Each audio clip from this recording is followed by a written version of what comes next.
The message appeared at 8:47 p.m. At Mom's house. Need some space.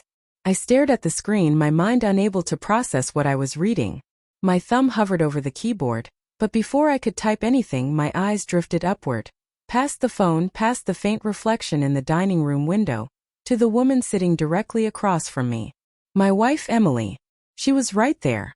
Elbows on the table, wine glass in hand, pretending to scroll through her phone. A candle flickered between us, its flame trembling like the pulse in my throat. I felt my stomach twist. I typed back anyway, my hands moving on instinct. Weird, she's sitting across from me. For a moment, nothing. Then I saw it, the flicker in her eyes, the stiffening of her shoulders. Her phone lit up with my message. She didn't look up. She didn't even flinch. But I saw her thumb tremble as she set the phone face down beside her plate. The silence stretched, long and heavy, until it cracked under its own weight.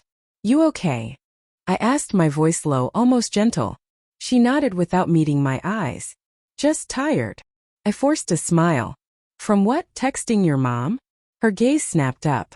"What's that supposed to mean?" I could hear my heart pounding in my ears. "You tell me." "It wasn't always like this. We used to talk until midnight, laugh over nothing, steal kisses in grocery aisles. But lately, everything had become rehearsed." Her laughter felt delayed, her affection timed. I'd been telling myself it was stress.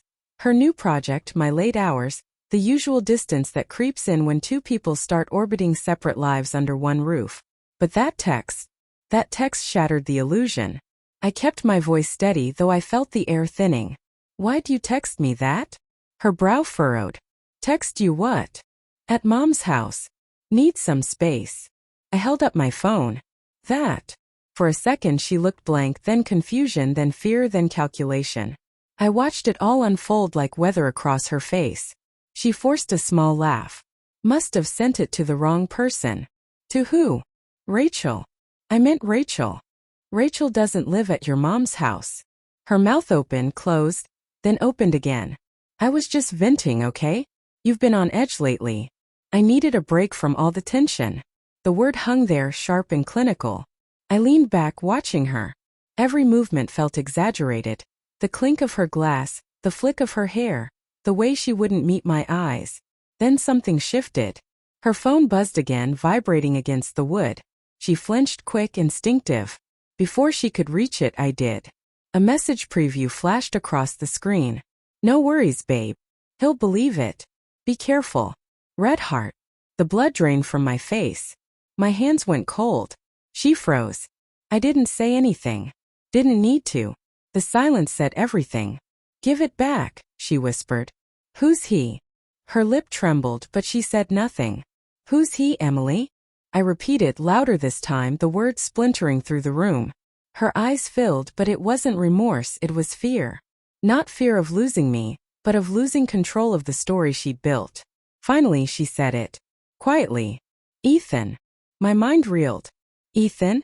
My brother Ethan." She nodded once, barely perceptible. I felt something inside me collapse. A sound escaped my throat, half laugh, half groan. The room blurred around me. I don't remember standing up. I only remember the crash of the chair tipping backward, the sting of my palms as I slammed them against the table. "How long?" She didn't answer. "How long, Emily?" Her eyes darted to the window, anywhere but at me. It wasn't supposed to happen. He was just someone who listened. Someone who listened?